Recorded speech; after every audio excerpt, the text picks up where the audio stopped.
Now, Pete Dono is a public speaker who is passionate about helping people to understand how their energy works so that they have the power to change any aspect of their lives. He has written a book called A Manual for the Human Spirit. I was fascinated about this when I heard about it, and we invited Pete to join us, and he's here with us in studio today. Pete, good morning to you. Good morning, Fran. And lovely to see you today, and thanks very much indeed for coming in to us. I was really, really fascinated about the book and what I've read from it so far as well. But first of all, tell me about you. How did you get into all of this, about energy and all of that? I was born with an awful lot of energy, my poor parents, and I grew up in a padded nursery. I had that much energy. Fortunately, it was a big house, so I could kind of, hide away in places.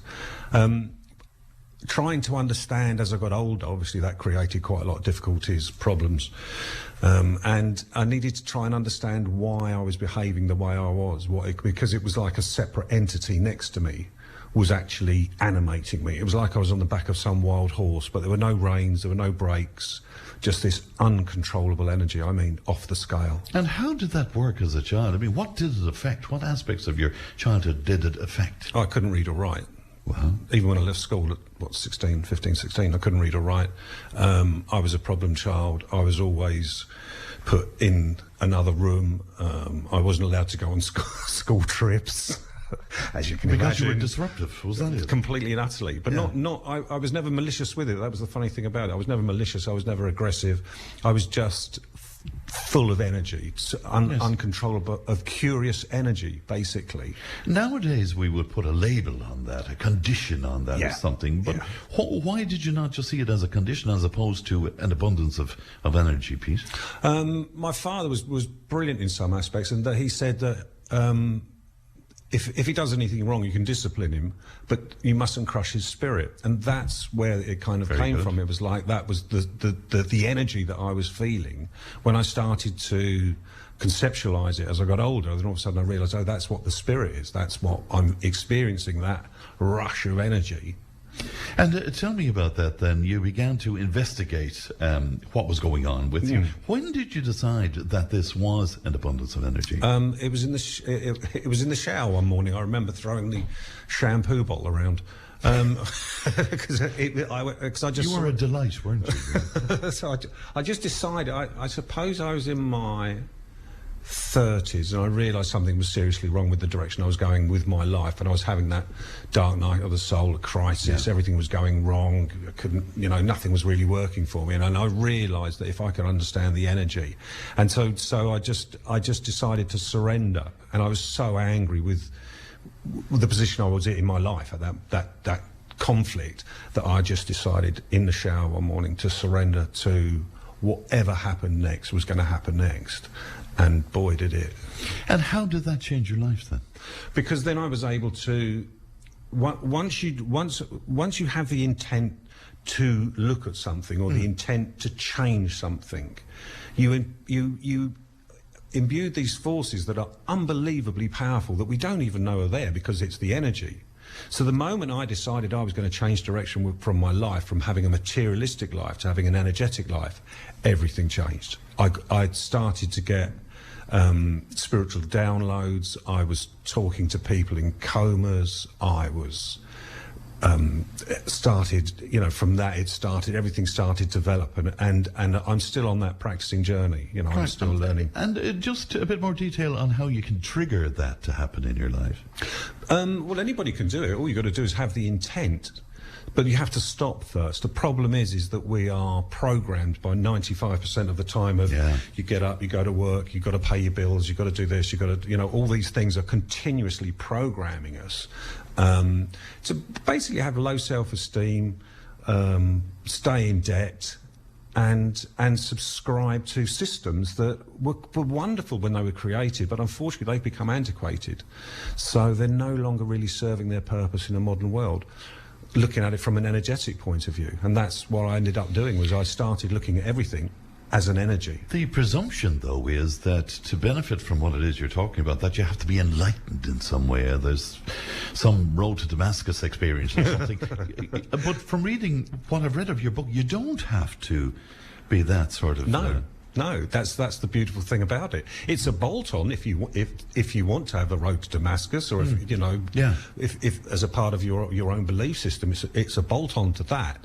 But basically, the thing that you need is the ability to make the decision, to have the intent. And I can't stress enough how important intent is, because the moment you have the intent to win a game, to change your life, to heal yourself, to release trauma from the past, the moment you start to do that, planets start moving. I mean, it is really a powerful thing.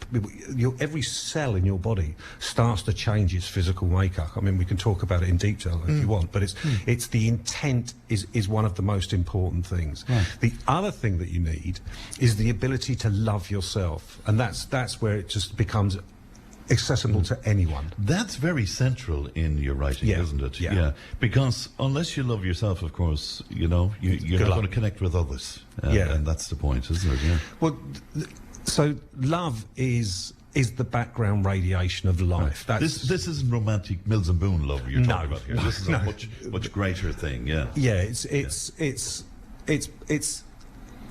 the energy of the ether. It's the energy that they're discovering in quantum physics. It's the energy of the universe.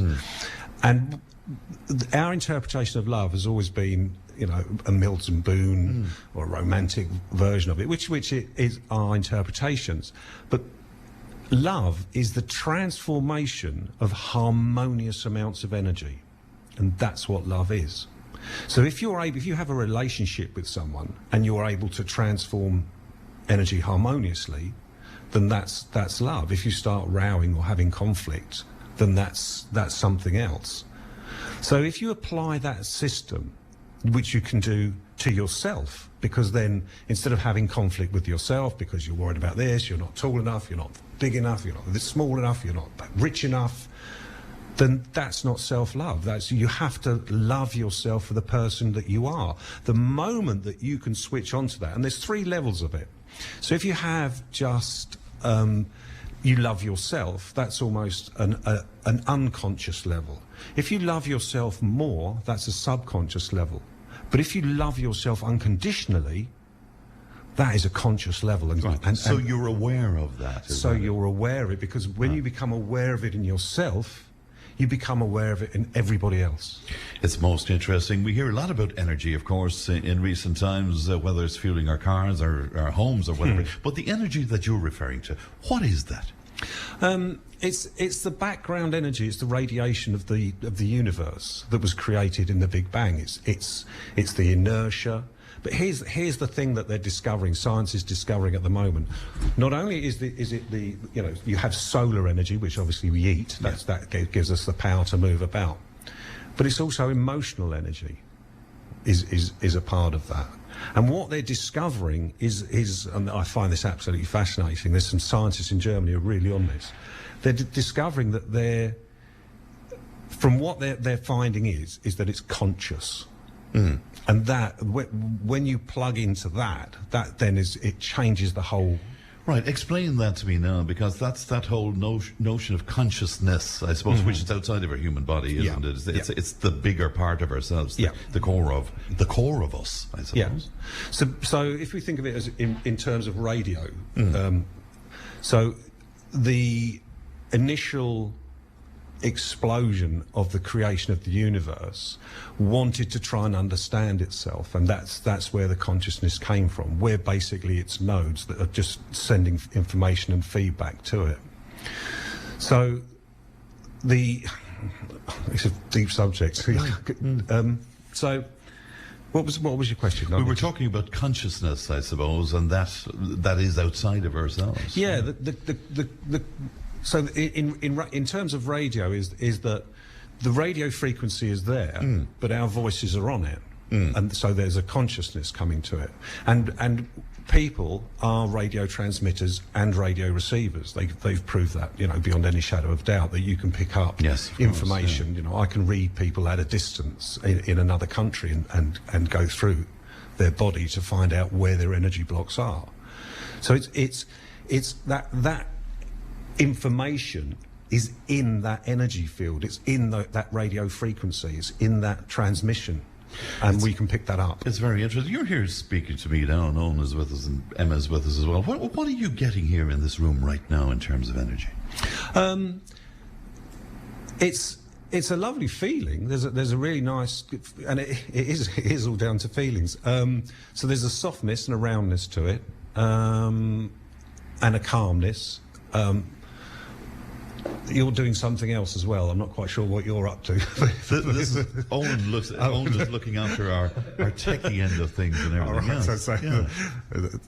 But it's if anybody wanted me to read them, which I can, then what I need is their date of birth. I need their permission. Yes. Otherwise, I just hit a static wall. Like a television screen. Yeah. So if you can imagine, you get to that bit where there's just on your screen. Right. So it's interference. Then I can't get through to read people. So people have to be open to you. Is that it as well? They have to instruct me to to I have to be allowed to do it. I can't just go around reading people. And how can you help them if you have that ability to do that? So let's say the last person. I can't really go into detail because it was quite a traumatic experience in our history. We talk a lot about how you can release trauma from the past. So you have 7 energy centres in your body.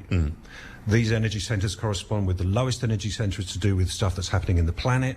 The heart that is in the middle transforms information between physical matter and conscious energy, which is higher up, which is the 7th chakra, which deals with nothing but conscious energy. Yes. Each one of these is associated to a part of your physical body. In the book, it tells you this energy centre will affect this part of your body because that energy centre transforms the information, the conscious information of what you're experiencing in your life. So when I'm reading somebody, if I say the 3 bottom chakras or energy centres is the body, the 3 middle ones incorporating one of the lower ones is the soul, and the 3 upper ones incorporating the higher one of the soul is the mind. And how do you get into that? How do you see that, or what do you see? You just get images. Can you? Yeah. So then I sit down, I get into a meditation, and then I invite the divine spirit through me. I get my crystal as clear as possible. So I've got no angst, no stress, no pressure, no nothing. I'm just in that present moment. When I'm in that present moment, I'm then able to say, okay, the person's name is this, their birth date is this, and they give me permission to do a reading. And then what I do is I start off at the lowest energy, which is closest to the planet, the first chakra, and then I make my way up. Now what will happen is as I'm making my way up through these, an image will appear. And it'll be a distinct image, different to our imagination. So what I'll do is I'll go through the whole lot, and then I'll go back and revisit that site. And if that image is still strong and powerful, and I mean it is, it's like looking at a weird TV. Right. So what I saw with this person was that there was a cable, a white cable attached to their first chakra, and on the end of that cable was their history. And when I explained what I saw, I don't want, as I say, it was something traumatic, wasn't it? Incredibly traumatic. I mean, really odiously. I can see it's even affecting you as you're talking to me here. So it must have been very powerful, was it? It was. And this person had been taking this around with them all their life, and then they realised that had to be released. It had to go because it was held by a weight on a beach where there were the sands of time, couldn't get over it, and this weight was held there. So it was a block. And so how do you deal with that then? Well, so it's an amazing. I'm glad you asked that. So I explained to this lady what I'd seen, and that she should do a ceremony to release the image that I'd seen, and she did it, and she was so grateful. It was incredible because it released this traumatic experience that had happened. And was there an immediate effect to this? I mean, yeah. Like a weight lifted off and so. Oh, literally. Yeah. Wow. So, but for me, when I have those experiences, when I truly connect, it's like I've found another note. There's like H, or there's a different colour. And so for 3 days after I give these readings, if I hit it, I'm glowing. I have this incredible, beautiful. It makes me emotional even talking about. So it's powering you as well. Oh yeah, yeah. Isn't it fascinating? Well, I kind of get out the way, if you like. Yeah. And let this thing just come through. So you're a conduit for this. It is a couple of, so much of this intrigued me, but also nowadays we're talking about that overlap of gender, for example, between male and female. But you say there's a breakdown of different kinds of energy from male and female. There's negative and positive. Yeah, in the respect of that a negative energy, if you just think of a battery, so the energy comes from the negative part to the positive part and then back to the negative part. And if you put a switch on that, you can turn lights on and off. And it's exactly the same with the universe. The universe is a battery. It just created this energy source that we now transform. And the sun. There's so many things I could talk to you about, but the other thing, and again it's intrigued me lately because I've had some conversations about it, is time, and whether or not time is linear in some way, and all of that as well. And one I was reading about lately is our perception of time from when we were kids, totally different to now. Everything seems to be flying by. Yeah. Where does time come into this? Right. Around us, as this energy is coming through us and up from the planet and from above, we're basically an electrical cord, if you like. There's a biofield is created around the outside of that, and it extends to about 6 feet either side of us. A scientist called Eileen McCusick has now mapped it using tuning forks. She can step in from the outside of your biofield and in. So time is relevant. That if you can imagine on the outside of your biofield, let's say you're 40 years old, those things that are happening out there, the traumas that can be picked up on the outside of your biofield, are happened when you were born. The things that happened to you when you were 20 will be halfway between you and the edge of your biofield. Things that happened 10 years ago will be in that 1 quarter, and when you were 10, that will be in the last quarter before the end of your biofield. Now, not only, as I was saying, you've got these 7 areas that correspond to crisis or to aspects of our life and our anatomy. If you now go vertical, not horizontal, but if you go vertical, then there's time is involved in that. So time is a marker for when these events occurred. But I've seen people just hit the tuning forks, come in, find someone's trauma, right, tell them what the trauma was, and then take it out with a tuning fork. If it's tuning forks, it's a frequency then, obviously, is that?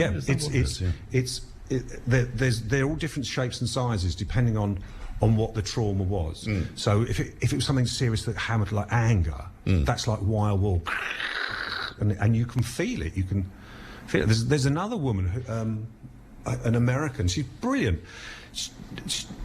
I mean, she's this kind of happy blonde, and she's all happy and cheerful and very kind of daisy-like. And then she just goes up to people and she goes, "Oh, there's your trauma." And then she puts her hand into the biofield, the person's biofield, and tells them what happened at that point in their life. Wow.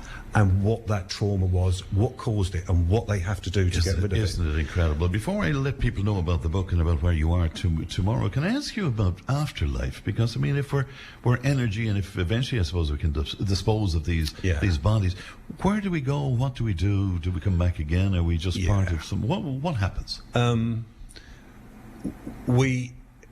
In my picture of reality, I understand that other people have visions of reality, but in my reality, when that original happening occurred at the beginning of time, our souls were born within that experience, and what they're trying to do is find the frequency so that they can return home, and that frequency is love.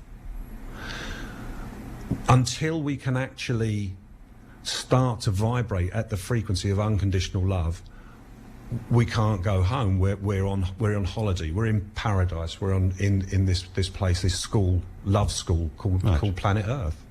So that's.